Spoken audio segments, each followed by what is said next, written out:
This is a part one of a two-part training, and we're going to be talking tonight about sort of the core of BARC's work in the forest to monitor proposed logging projects on federally managed land.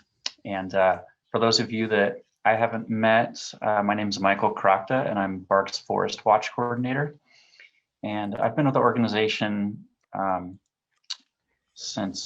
with the organization since 2011. And Groundtruthing it's how I first got involved, and it's continues to be one of the things I really look forward to the most throughout the year. It's a really fulfilling and impactful activity, and so I'm excited to see that the folks are here and interested in learning about it. And I think at that I'm going to turn it over to Misha to introduce themselves and give us any housekeeping items that we need to consider.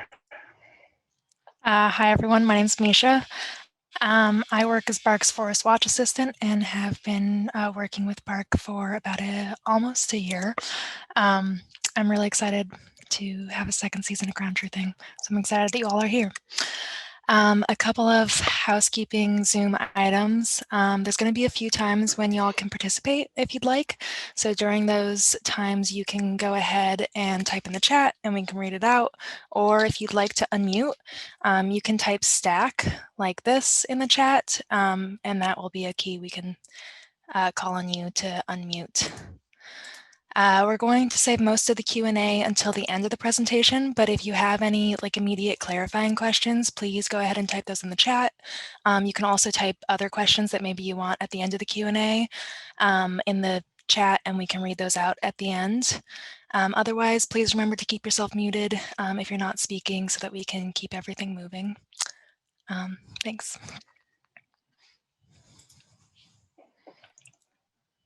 Great.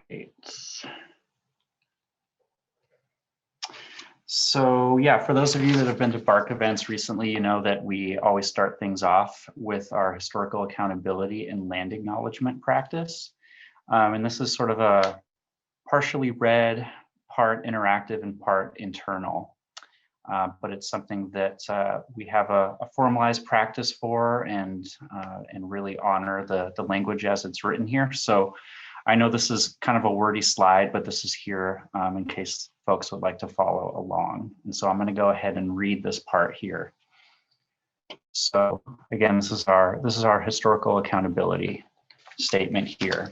As an organization founded by white people in the lineage of settler colonial environmentalism, BARC understands that conservation work, quote unquote, is embedded in the white supremacist legacy of colonization, land theft, cultural erasure, and genocide, and the systemic use of law to suppress native sovereignty over their homelands. We understand that BARC's dedication to protecting the stolen lands, referred to now as the public lands of Mount Hood National Forest, carries with it this paradox which continues to be ignored by most conservation groups and which continues to harm Indigenous people today.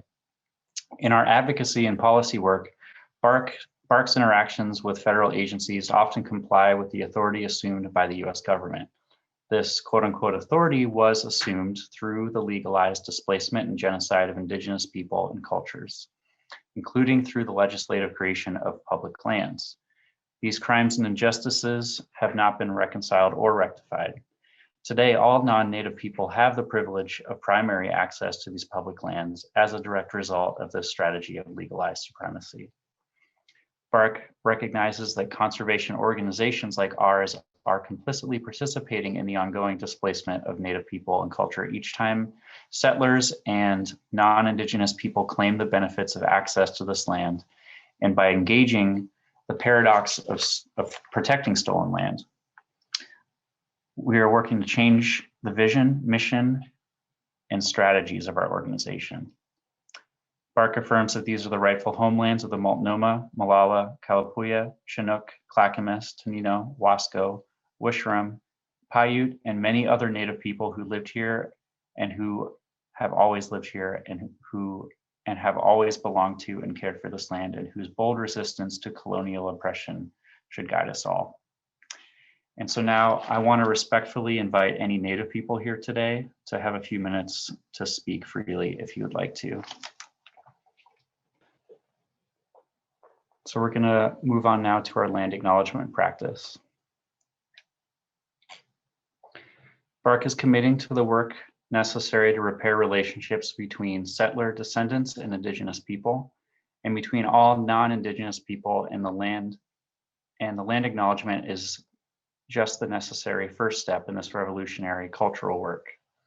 We ask our community to practice humility, respect, and apology with us by personally dedicating your time, energy, action, and resources to support the people who rightfully belong to this land. So if you've practiced this acknowledgement with BARC before, please get out the notebook that you use for this practice. And if this is your first practice, I encourage you to get something to write with. And so we're going to take the next 2 to 3 minutes just to write some instructions, intentions, and actions, and next steps for yourself, outlining how you will be developing your practice of acknowledgement through action. And if you've been at a recent BARC event, you should have your writings from past events so you can revisit what you've set out for yourself to do and how you've made your intentions concrete. So yeah, please do take this time to reflect on your efforts and update your intention and action plan. And so we'll give this a couple of minutes here.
Okay.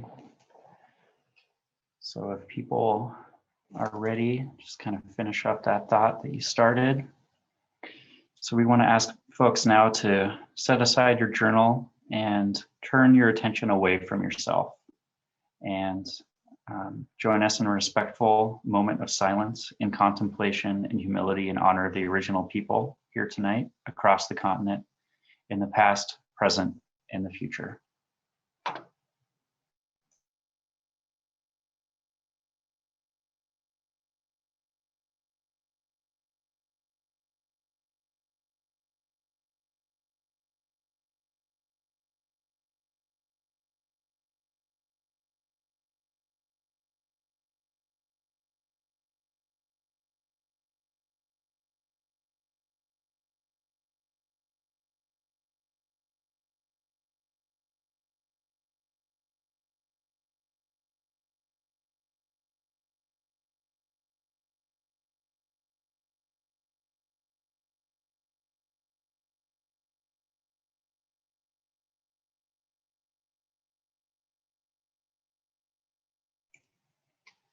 All right, thank you all for supporting this important practice and learning.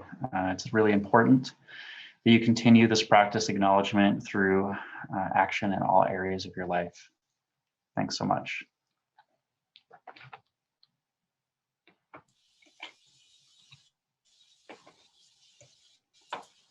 Okay, so welcome to Groundtruthing 101. Thanks, Michael, for doing that land acknowledgement, and thanks everyone for participating. One thing I forgot to mention was that this is going to be recorded and it's being streamed to Facebook, but only the host's videos are shown.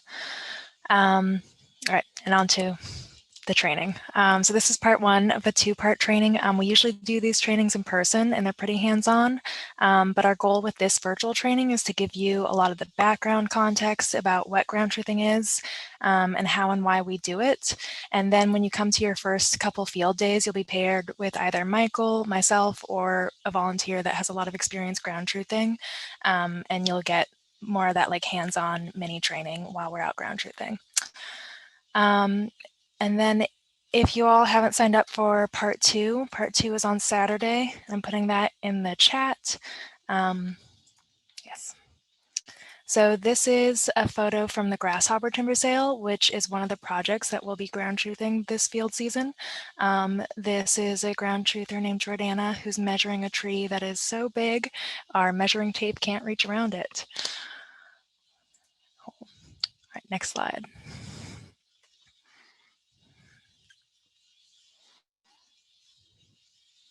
Oh, cool.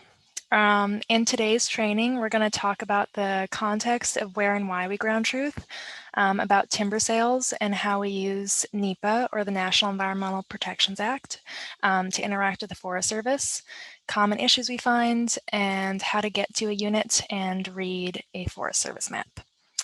On Saturday, we're going to be going more in depth into what ground truthing looks like, what we're looking for, and why.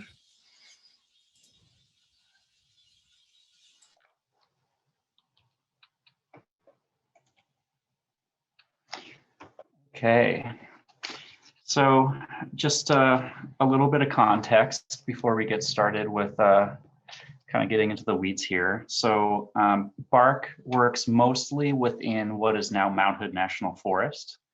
Those of you that have been there, you know it's about 50 miles east of us here, or the mountain rather is. The National Forest actually is an area about 1 million acres which surrounds Mount Hood. And it's managed by the U.S. Forest Service, which is under the U.S. Department of Agriculture. And a lot of people that I've talked to throughout the years think that Mount Hood is fully protected, kind of like a national park. But national forests are actually a lot different than national parks in that, national parks, they're managed actually under the Department of the Interior, and mostly for, preservation and recreation and, protecting ecosystems, while national forests actually have this multiple use mandate, which includes resource extraction as part of that. And we actually have a whole training on the policies that govern national forests and kind of the history of all that our staff attorney Brenna Bell gives. And so I really encourage folks to check that out. I think we might have a recording of it posted up on our YouTube channel. If not now, we are going to have that up there soon. So you can see here, this is a map of Oregon. It's a little bit outdated, but it shows all of the public quote unquote land in our state. And the areas in dark green, those are wilderness areas within national forests. And that pink area around Crater Lake, that's actually the only national park in our state. And so other than Crater Lake and those wilderness areas, none of this other area is actually fully protected from logging. Those are the only places there. So I will say, again, since the federal government manages this forest using public money, we often call it public land. But it's also really important, again, to remember that this land did become public through the removal of indigenous people before the national forest system was ever established. And, putting parts of this land into protection meant, for example, that practices of promoting first foods through the use of fire was prohibited, among a whole lot of other things that were traditionally practiced on this land. And, even the establishment of wilderness areas as these kind of untrampled, human-free environments really kind of negated the fact that people had been on this landscape for a really long time. And if folks are interested in how national forest lands interact with tribal trees, there's lots of information out there, including this interactive map, which you can kind of click around and link different parts of national forests to the specific treaties that were signed in those areas. And it lists all the tribes who are present at the time or not present. There's also a whole presentation that we're giving about this. I think it's on April 22nd. That is an upcoming event that's on our website that really digs into kind of the indigenous history of public lands in Oregon. So encourage folks to check that out. Outside these wilderness areas, one thing that really continues to determine each national forest budget is the amount of timber that they can sell through what's called a timber sale. And how this works is, the Forest Service identifies where they'd like to log to meet their timber target that they receive from Washington, D.C. each year. So they identify those areas. They then release an environmental analysis with a public comment period, which is kind of where BARC and the public comes in. And, if that project is then approved, it's then a decision is signed and it's auctioned off and leased to a private timber company who then logs the trees. And this is all done under the National Environmental Policy Act, or NEPA. And this is a law that was passed back in the 1970s, which requires federal agencies to do three things: take a really hard look at and disclose the potential impacts of their projects through an environmental analysis. So the hard look and the disclosure, that's number one. Number two, and then number three is respond to the public's concerns about that, about any impacts that they might see or any information that the agencies might not have readily available. So it also kind of requires that dialogue as well, and that plays a really integral part in the work that BARC does and has always done. And over to you, Misha. Okay, so the act of ground truthing is walking the areas of the forest that the Forest Service has proposed to be part of a timber sale. And then we use what we all find as a foundation for our BARC stances and messaging on proposed projects. If you look at the map on the right, you see all these little pink polygons, and those polygons represent areas that the Forest Service has proposed for logging, and they break up those areas into units. So each one of those little shapes is called a unit.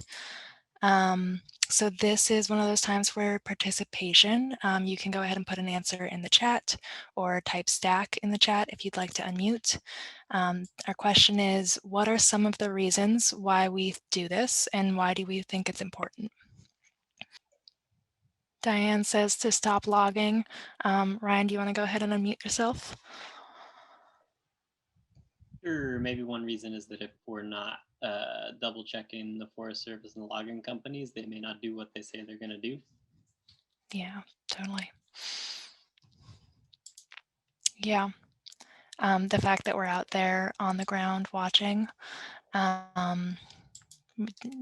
it's like both a preemptive and an afterwards double checking to make sure that the Forest Service and the logging companies are following the law. Morgan says, verify that the age of timber in the space is what the U.S. Forest Service says. Jennifer says to hold the USFS accountable and make sure they are telling the truth about the areas proposed for logging. Ultimately, it is to stop or at least minimize the logging project. Yes. To verify the information the USFS states about each unit is true. Yes. Protecting habitats. Yes, definitely.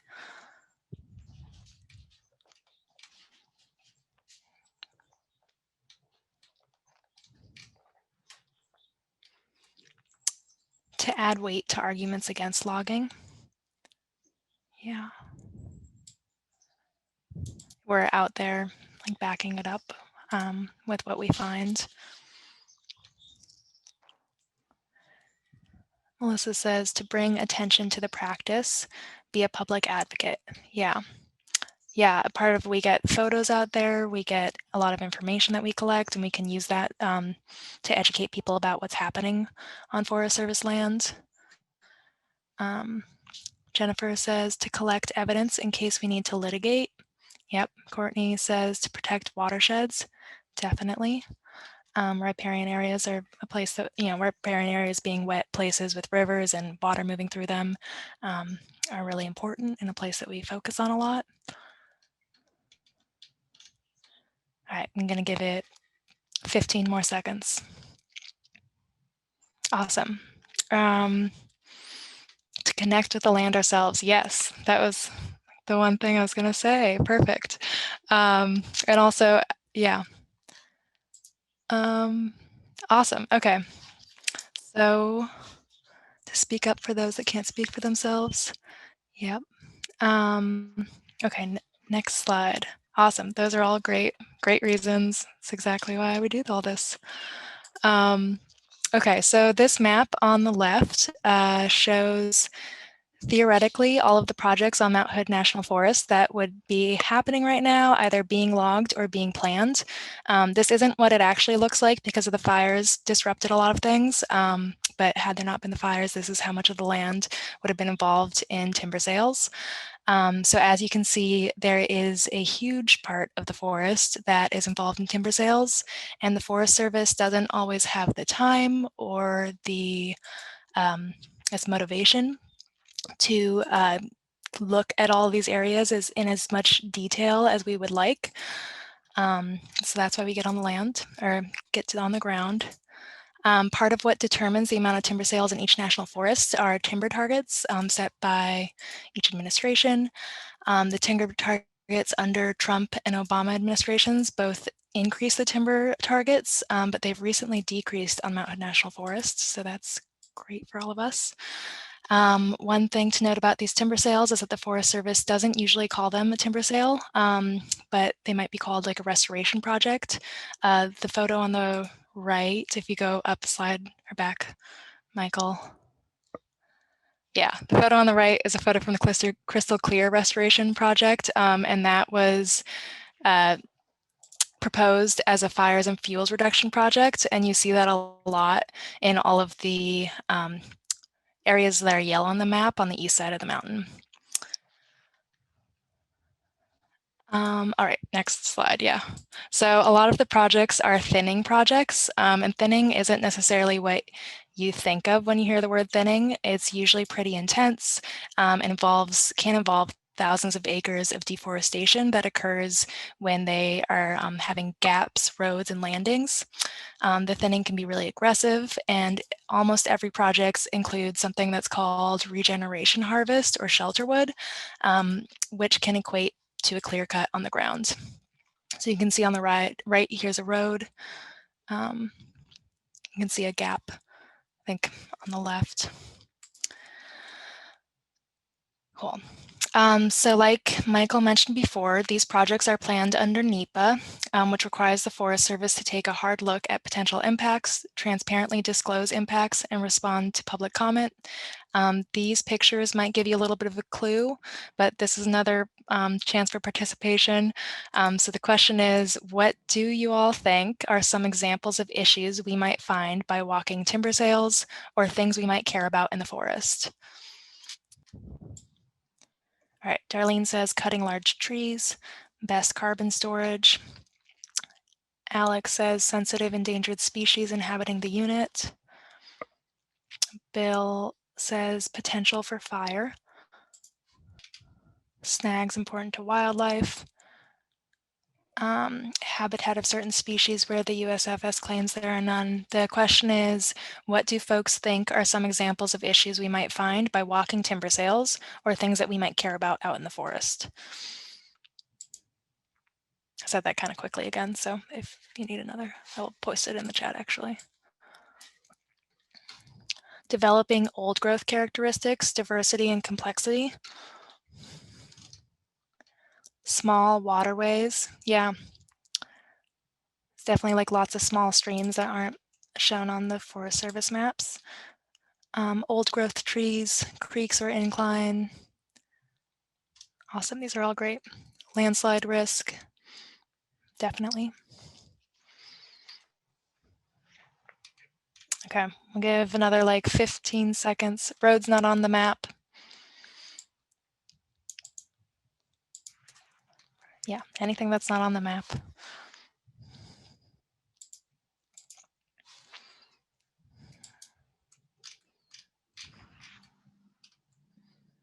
Healthy watersheds. Awesome.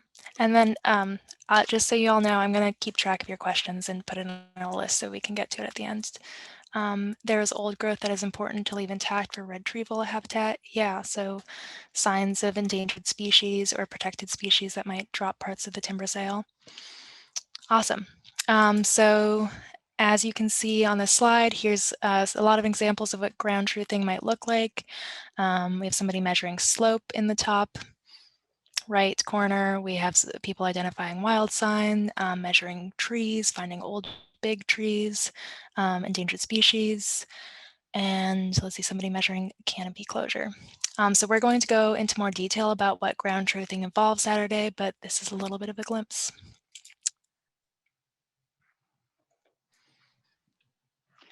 Great. And so before we get out into the forest and kind of starting at the beginning of, the process of getting involved in tracking timber sales, anyone out there can sign up for updates on timber sales on the National Forest. When you go to the Mount Hood National Forest website, in the projects page, you can see the URL up here. But if you just Google Mount Hood National Forest, you'll be able to navigate there pretty quickly if you go to projects. You can look at what's called a schedule of proposed actions. If you can see my cursor here, or it's oftentimes called a SOPA. And what that is, it's a list that's going to tell you what projects are being planned and when the estimated public comment periods for those projects are going to be. And there's usually in that a link to the associated planning documents, including maps and environmental analyses and whatnot, if they've been released already. And each of those projects also has contacts that you can get in touch with if you have questions about those projects or want to make sure that you are kept in the loop when the comment periods happen. Starting pretty recently, you can also sign up for these email updates using this new Gov delivery system that was just introduced about a month ago, and that kind of takes you through this process of clicking on boxes and identifying which types of projects that you're interested in getting updates about and where. So definitely encourage people to check that out. And when you sign up for those updates, the first thing that you're going to receive about a proposed timber sale is a scoping letter. And what this is, it's usually a very brief document with very little information, but it always includes, just a statement that the Forest Service is proposing a project in a particular place. Talks about the where, it talks about generally the why, any rationale that the Forest Service might have for that project is usually included in this in some brief form. And it usually comes with some kind of map to, let you know generally what area it's in and kind of what some of the surrounding forest there is and the road system and how to get there and whatnot, which we'll talk more about. So something that we usually do when we do in-person ground truthing trainings is we break out into groups with some of these scoping letters and kind of have a little bit of a discussion about what's in them. So we're going to do things a little bit differently tonight. And I have here a few statements from the scoping letter for, this was, let's see, for the Zigzag integrated project, the Zigzag timber sale that was proposed up off of Highway 26. So, these scoping letters, they can often make some pretty bold statements about what the conditions are on the ground. And so, that can really lead to some really important questions that we want to be considering and internalize before we're getting out into the forest and taking a look around. So I took some sections out of the scoping letter from this project for us to just sort of read and start thinking about what questions we have. And I guess also more specifically, kind of how those questions might be answered by actually getting out on the ground and taking a look at the forest that they're proposing these activities in. So I'm just going to read these two statements, and then I think maybe what we'll want to do is sort of similarly open things up, and I'll provide a prompt after I read these. How about that? So first quote here: there are many stands in the project area that are overcrowded and relatively uniform. A primary purpose of this project is to improve the health and increase diversity of forested stands. So that's statement number one. Statement number two is the desired condition in reserves is a multi-layer canopy with large diameter trees, a well-developed understory, more than one age class, and sufficient quantities of snags and down woody debris. So there's kind of a lot there. I think the prompt for this is, what do folks think about, once we get out on the ground, what are some things that we really want to be kind of honing in on when we're out there? Like what questions do these statements kind of bring up to folks that we might be able to answer by getting out into a timber sale? Is the prompt here. Also with that, if there's anything in these statements that people are really confused about, you can also just go ahead and ask away in the chat as well, or put yourself on stack. Right, Diane said, what is actually there? Maybe there are already various sized trees. Right, so yeah, that's in response to this statement about the, that it's very uniform. Courtney says, can check diversity in canopies present. Mm-hmm. Alex says, for statement one, does the statement accurately represent what is present in the stand? Nathan says, document size range of trees and how to define overcrowding. Yes, how do you define overcrowding? That's great. Yeah, that's a great question. So that's another thing I'll say about, this scoping period, this kind of initial period in the public process regarding these timber sales is, scoping is the time that you're not really going to have all the answers. It's not really that time to jump in and provide the Forest Service with tons and tons of information. But it is a really, really good time to ask questions. And it's actually the best time to ask those kinds of questions. Like in the scoping letter, the Forest Service mentions overcrowding. How is that defined? The Forest Service should be making that very clear in subsequent analyses that they produce for this area, how they're defining overcrowding and sort of what their desired future condition is compared to what's there now. So yeah, great question. Okay, Darlene asked, aside from wilderness areas, are there complex forest reserves in Mount Hood National Forest? Yeah, so there are. The Mount Hood National Forest management plan, it includes, I won't get too deeply into this right now, but it includes a whole suite of land allocations that have various degrees of protection attached to them. And so there's something called a riparian reserve, for example, where activities need to have a really, really clear and strong rationale for any management to occur there, and it has to benefit, they have to tie it to benefits to aquatic species. There's a few other ones that are like that, but I think maybe we can talk a little bit more about that either at the end or maybe on Saturday. Well, yeah, I'm flagging that we can talk or to bring it up at the end if we have more time.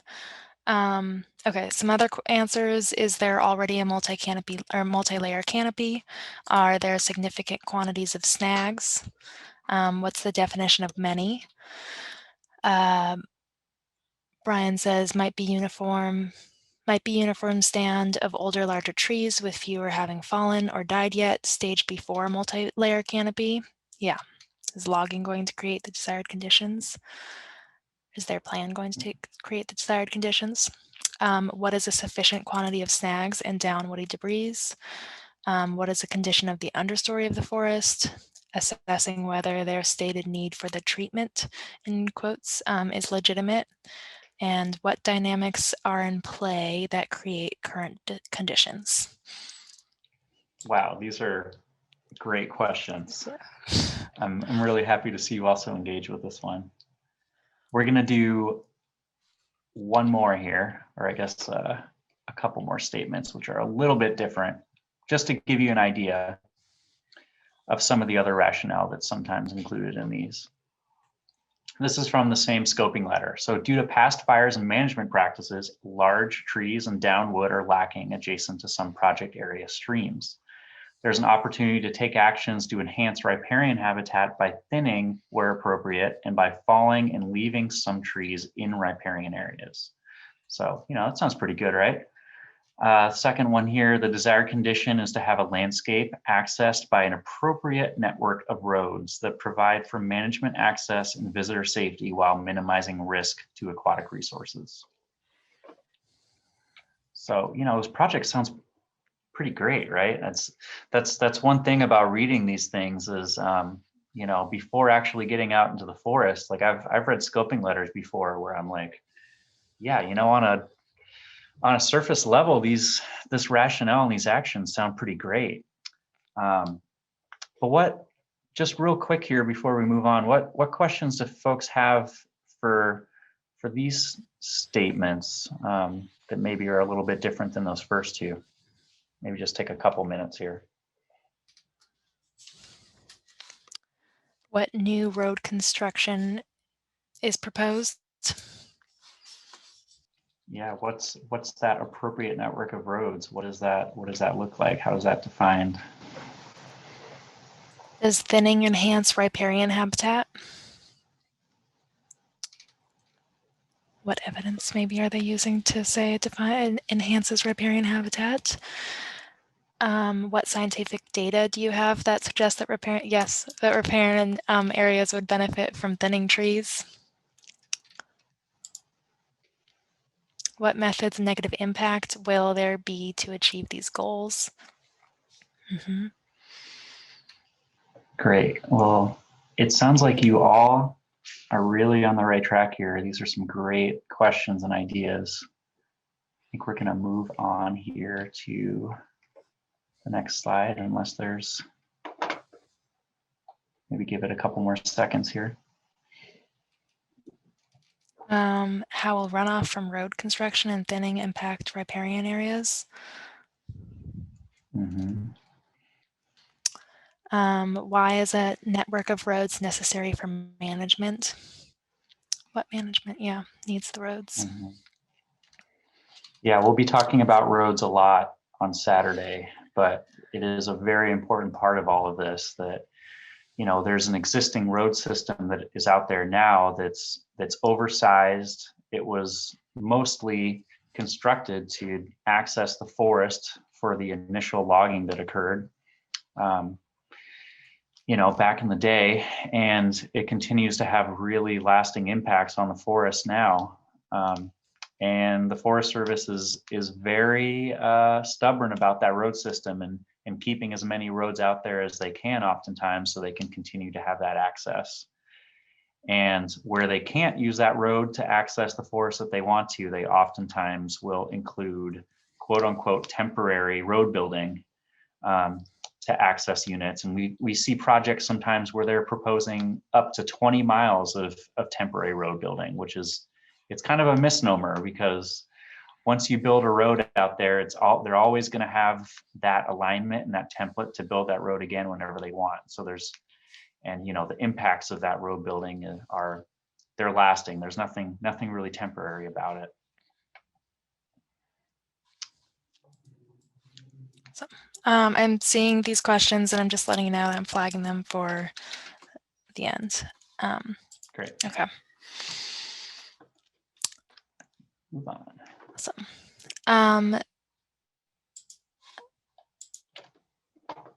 All right, so timber sales can be pretty large, and the scoping letter will often oversimplify the conditions that exist over these areas.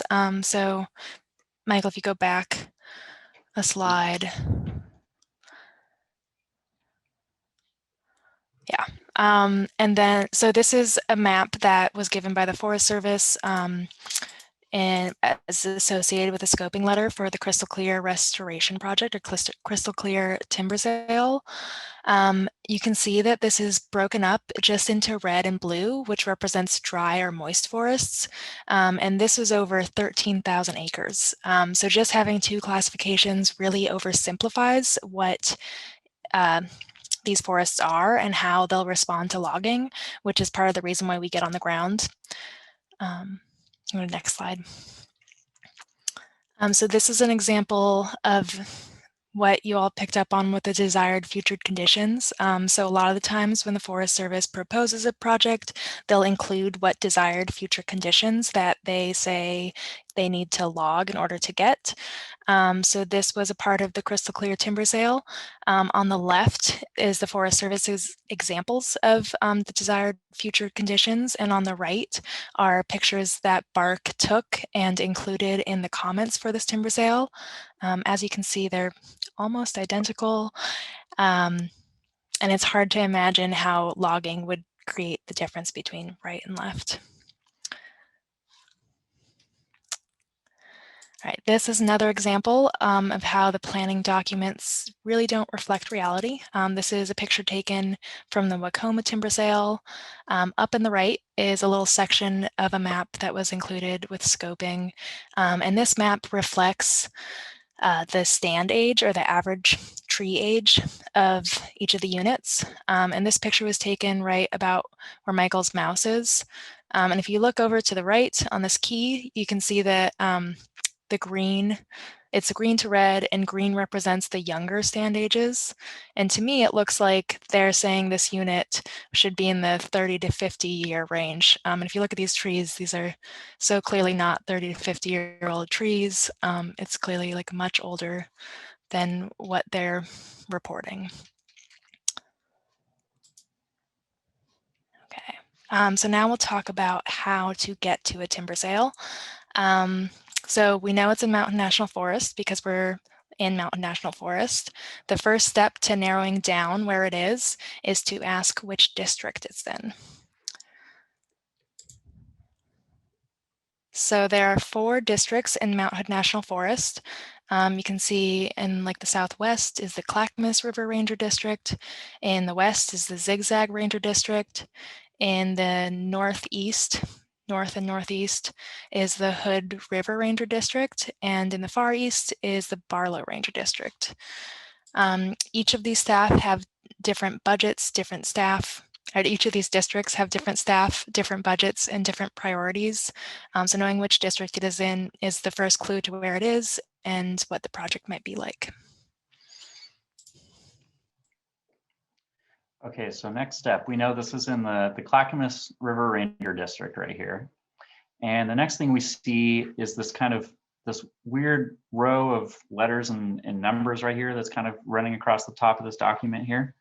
And so what this is referred to as the Township and Range. And this is a really, really old system of land surveying that broke up public lands into these 1 square mile chunks and references them by their distance to a reference point, what's called a principal point. And you can see when you open up a Forest Service map, you can see these same kinds of letters and numbers kind of running along the edges of those maps. And this is important to understand because this can often be the first step in knowing kind of what general area your project is in within the district once you get that far.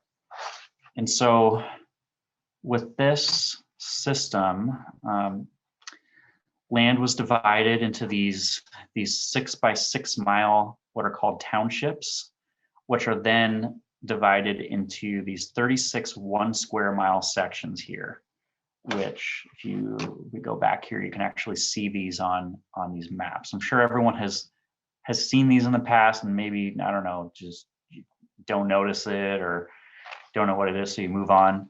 But that's kind of what that is.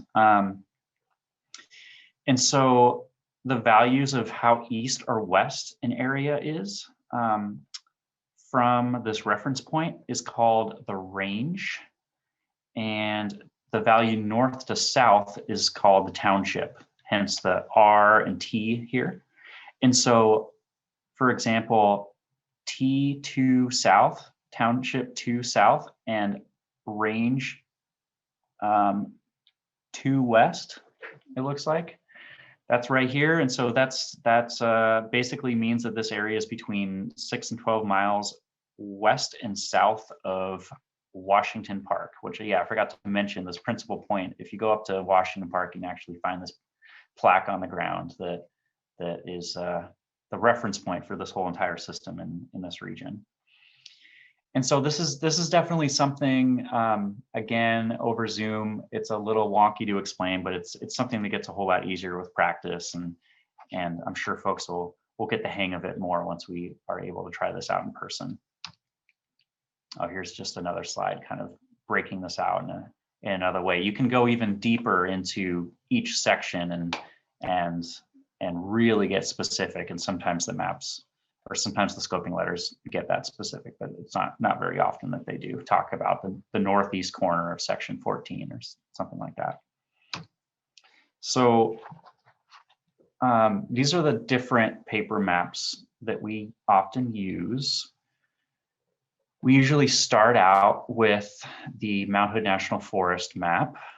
This is for the entire forest. It's usually like around $10 or something like that. We provide all these maps for folks when you come out and volunteer with us, so you don't have to like worry about going out and buying one, but they are kind of nice to have. And if you want to get into a little bit more detail, this is one of the district maps. This one's for the Barlow district. You can kind of see this area of the forest map here all shaded in. That's the Barlow district. Those are cheaper. Those are usually under $10, and they have more detail, like more streams, more roads. They show the topography, and yeah, and they're super cheap. And so you can beat them up and draw all over them and fold them up wrong, and it's okay.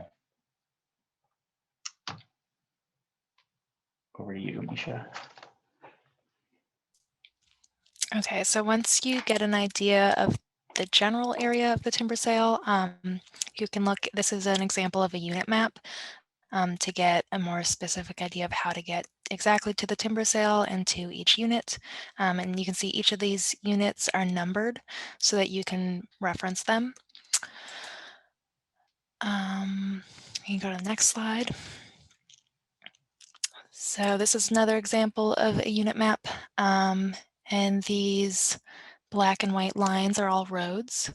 And in order to know how to get to a unit, you're going to need to learn how to read the Forest Service road system. You can see on this map that there's 7 digits for each of the roads. So yeah, like right there, you see 4613000, 4613150 is a road that is going off of it. So there's 3 different types of roads that you're going to see on recreation maps and on signs in the woods. There are main roads. Those are usually paved, and you can think like Highway 26 or Highway 35 are main roads. Through the Clackamas, if you've been there, is Road 46 that goes off of the 224. Those are all main roads. Then off of the main roads are collector roads, and those can be paved or unpaved. And then off of the collector roads are spur roads, and those are usually unpaved. Those are usually the roads that are going to be the least maintained and the most bumpy. So the main roads always have 2 numbers and then are followed by 5 zeros. So in this example, we have 2400000. Those are usually just represented by the first 2 numbers. So yeah, on signs and on maps. Then the roads that come off of those are the collector roads, and they will have the first two numbers of the main road that they're coming off of, and then two unique numbers after that. So they'll have four numbers, it's 2490, but the full name is 2490000. But on maps and road signs, a lot of the times you'll just see those four numbers. And then the spur roads have the first four numbers of whatever collector road they're going off of, and then three unique numbers. But a lot of the times, those roads are just represented by the last three numbers. So for all of these roads, but especially the spur roads, you want to make sure that you include, like when you're making notations about this, when you're ground truthing, that you include all 7 numbers, because 914 can represent a bunch of different spur roads. Yeah, so let's look as an example. So this 4610, yeah, if you point, to the 4610150, that's a good example. And then if we go back over to that first road that you were pointing to, yeah, we have right off of here is 4613150. So these roads are super close together. So we could think that you may be coming across either of them if you just wrote 150. Are there any clarifying questions about that? Because that can be particularly confusing. We also have a little guide that we will send, and this is a great thing to practice when you're out there and get a sense of when you're actually out navigating too. On a ground truthing field day is something we can talk about. Okay. So once you figure out the roads, you get to the general area. I need to find my notes. Okay, so now you want to get to the actual unit, and navigating to the actual unit can be kind of tricky. It's good to write out directions beforehand and look at the map and look at different features that you might want to look at to see where what do I see to know that I'm getting close to the unit, what do I see to know that I'm in the unit, and what do I see to know that I've gone too far past the unit. So some things that you can pay attention to are bends in the road, mileage, the number of spur roads that are coming off,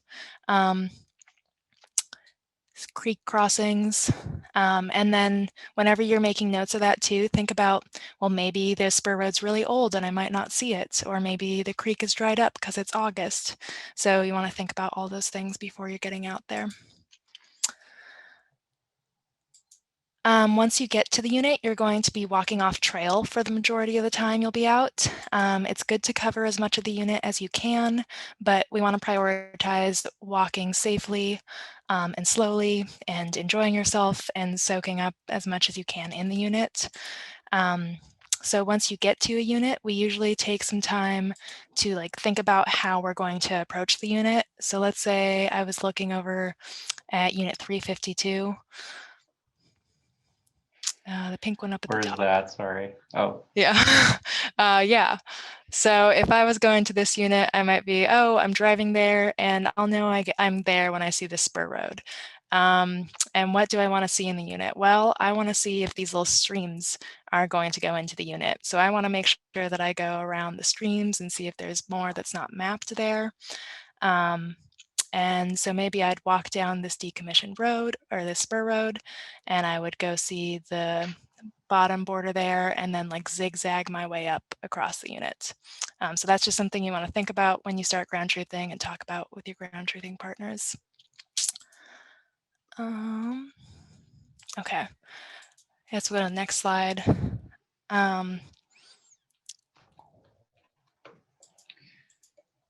Sorry, I think it's a little slow. There we go. Oh yeah. So this is the ground truthing form that we use. We'll go into a lot more detail on this on Saturday, but some of these items you're going to be filling out when you're ground truthing. Some of the things you kind of collect all the information and think about at the very end. Yeah. So we go to the next slide. Yeah, so this is an example of the of a unit map, and we will have paper maps available of the units, and we will also send you digital maps. Next slide. That you can download onto your phone if you have a smartphone and use this free app that we use called Avenza Maps. This allows you to open the map up in your smartphone and kind of use your smartphone like a GPS. You can track your path. So you can see over on the right, there's this orange line that shows everywhere that these ground truthers went. You can drop pins in like specific GPS locations about different things that you find, and you can attach photos to those pins. Yes, and then, yeah, so Gina, just to answer your question because it's relevant, so does Bark have access to the GPS points or a layer? Yes, so on this unit map, they usually have the GPS points attached to them, so that's one of the ways that we have access to that, but there's more we can talk about. Okay, next slide. So this is an example of a little bit of what we're going to be going over Saturday. We're going to get into what we are doing when we're ground truthing in the forest. And you can see in this right picture, we have somebody measuring a tree. So it looks like somebody's taking slopes, someone's measuring canopy closure. We're finding different animals. We'll talk about different animals and plants and what different types of forests look like.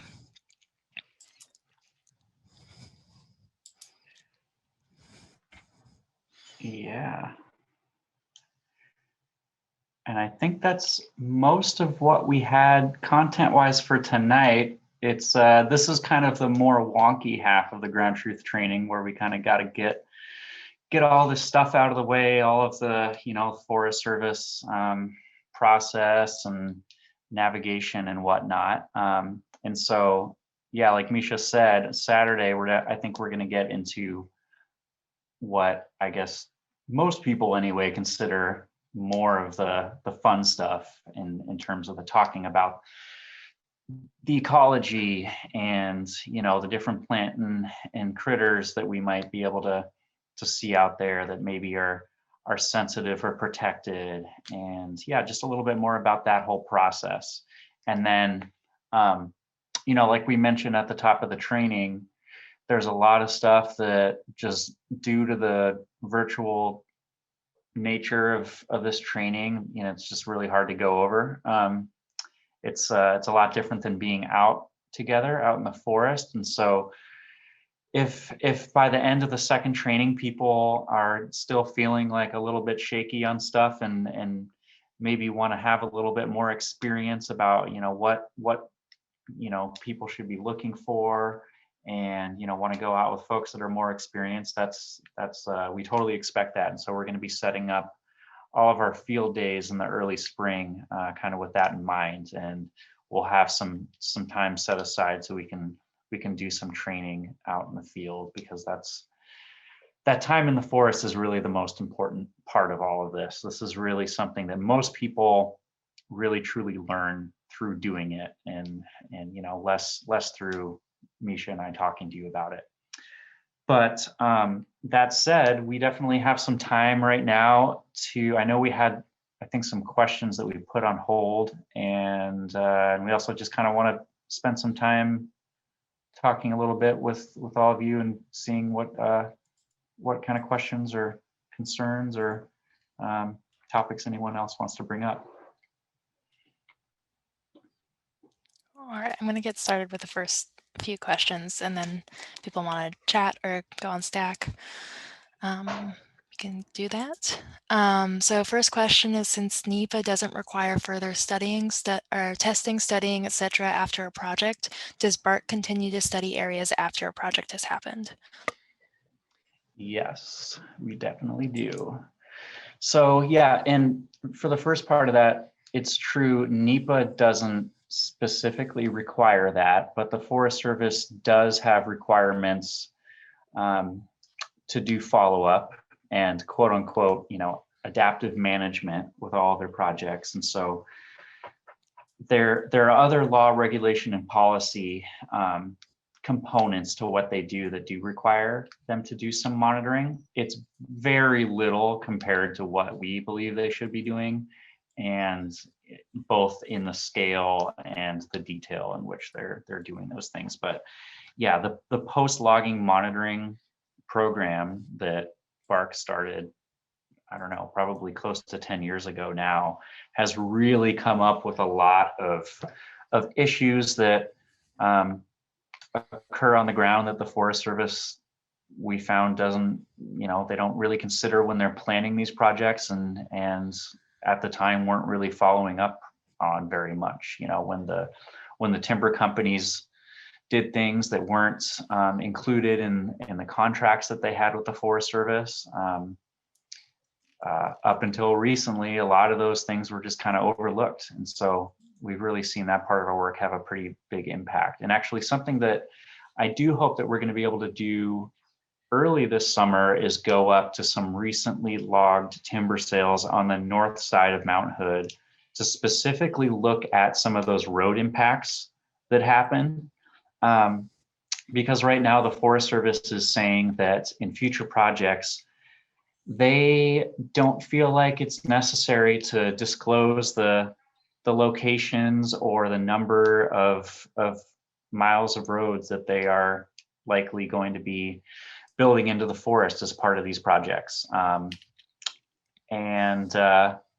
So I think it's going to be a really important thing to be able to get out and document some of the impacts that have occurred in places where they have built those roads, to kind of show that impact, and also show that in the past the Forest Service did disclose where those roads were going to be built, and because of that we're actually now able to go out and see what the effects were. So that's a pretty exciting post-logging project that we'll be doing this summer.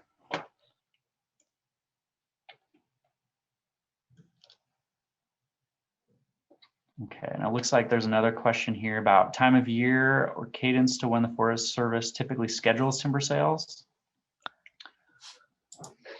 So I guess if that question is in regard to like when the comment periods and kind of like the public input components of these timber sales are, they usually go pretty year round, although I would say that for the most part there's less of them in the summertime, because that's typically when the Forest Service employees are spending more time out in the woods, which is a good thing, laying out these timber sales and whatnot, and doing kind of the field work that they do. So there's less office time for them, which means that very often we get more of these public comment periods during the off season when the forest is under snow.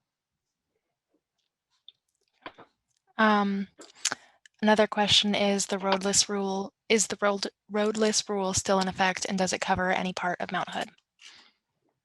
Mm-hmm. Yeah, so the roadless rule, that's a policy, or it's a rule that was established on national forest that basically says that areas that are, I think it's 5,000 acres or more that don't have any roads in them, the Forest Service can't build additional roads into those areas. And there are areas in Mount Hood National Forest that are included in that. They're called inventoried roadless areas.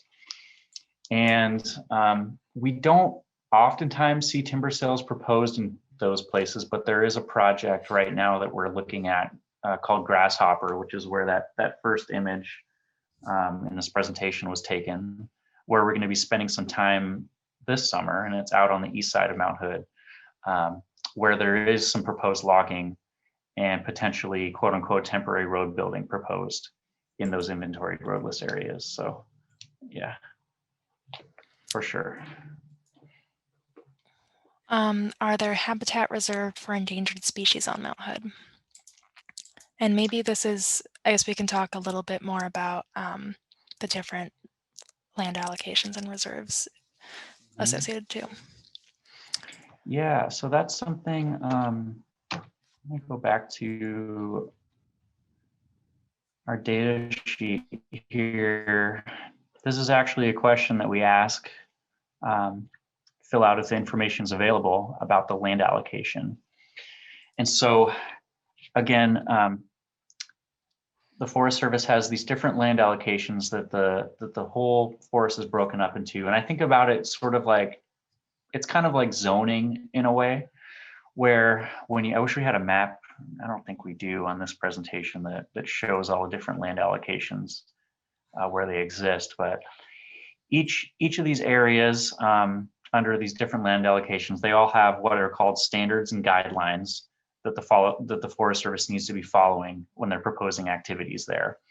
And so some of them are very protective, and you could lump them under the category of reserves. And then other ones are very timber focused.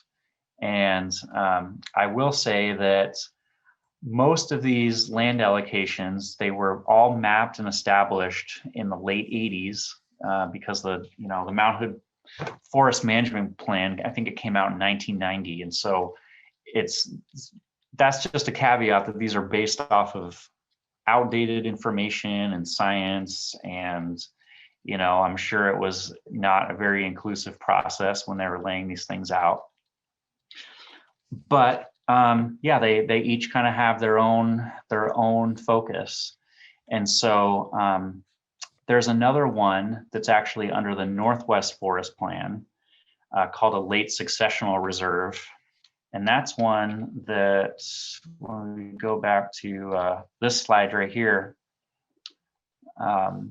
this unit where this volunteer was standing in, where the Forest Service said that this was like, 30 years old or whatever, this was in a late successional reserve.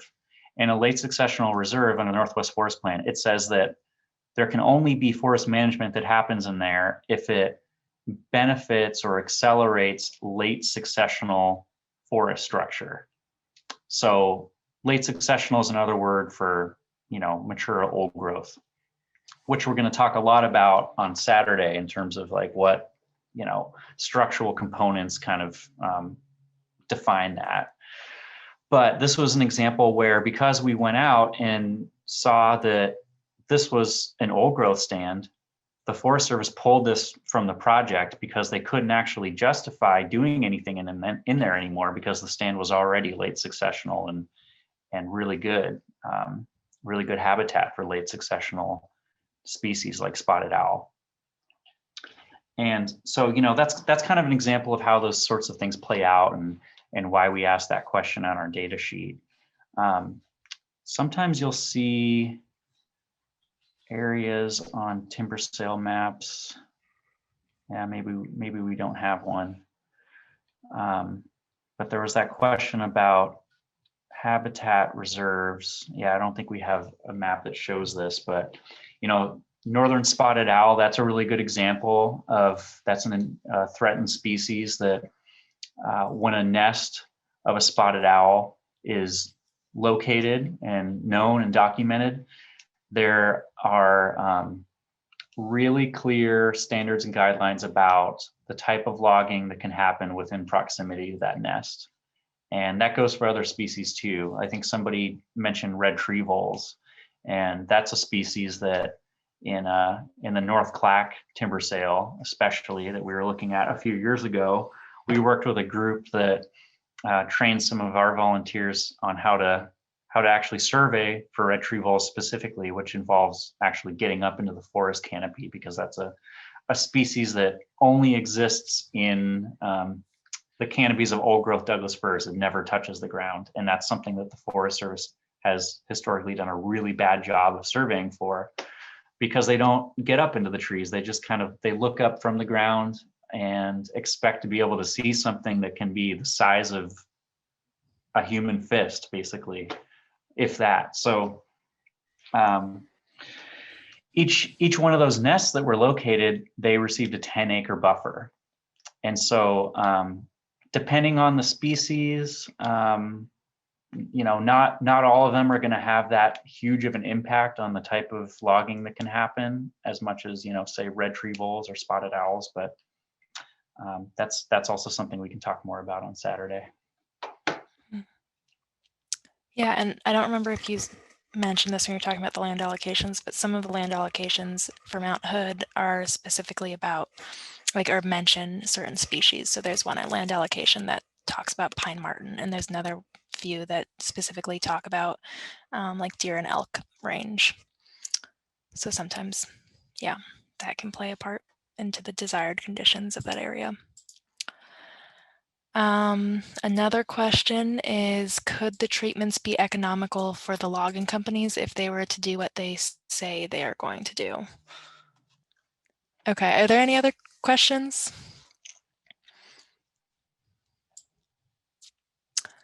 Okay, what happens if BARC sends in comments that would or should alter the sale?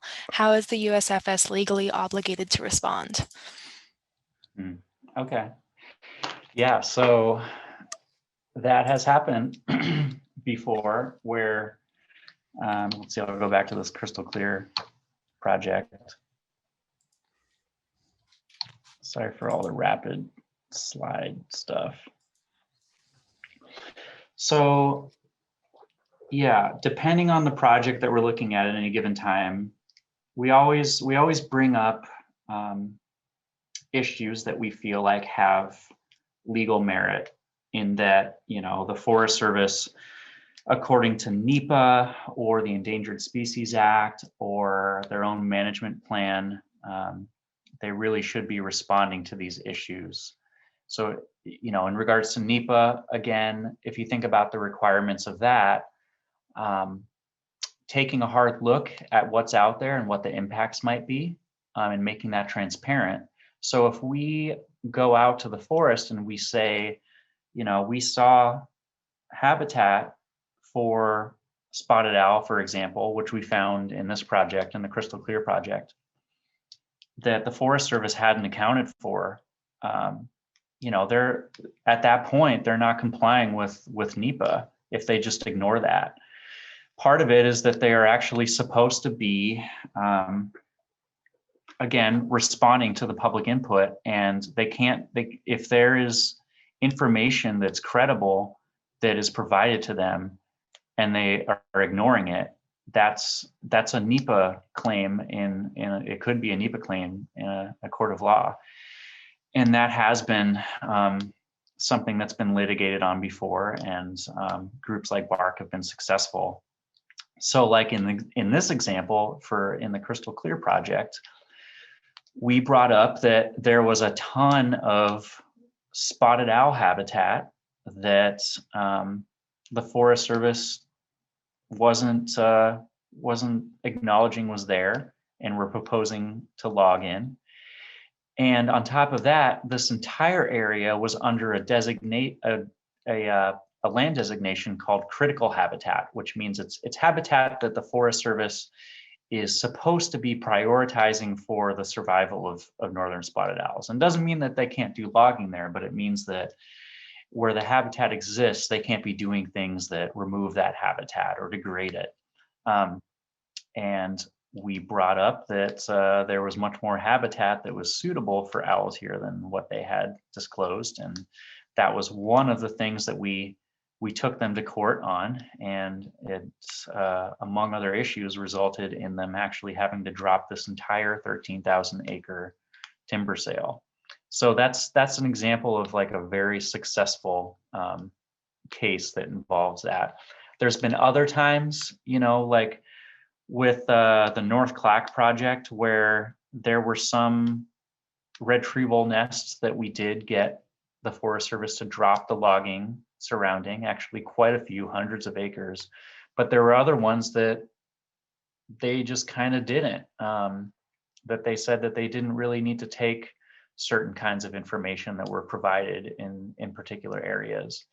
And, you know, sometimes with groups like BARC, it's like, you know, you win some and you lose some. And there's times that we prioritize really pressing them on some of these legal issues, and other times that just because of capacity or other issues, it doesn't work out. But I don't know, hopefully those examples were helpful in regards to that question. Well, thanks everyone for hanging in there. Like I said, we got through kind of the wonky part, and I'm definitely ready to have some fun with, let's some of more of the ecology and critters and everything else on Saturday, and really looking forward to being out in the forest with you all this spring and summer. So thanks so much.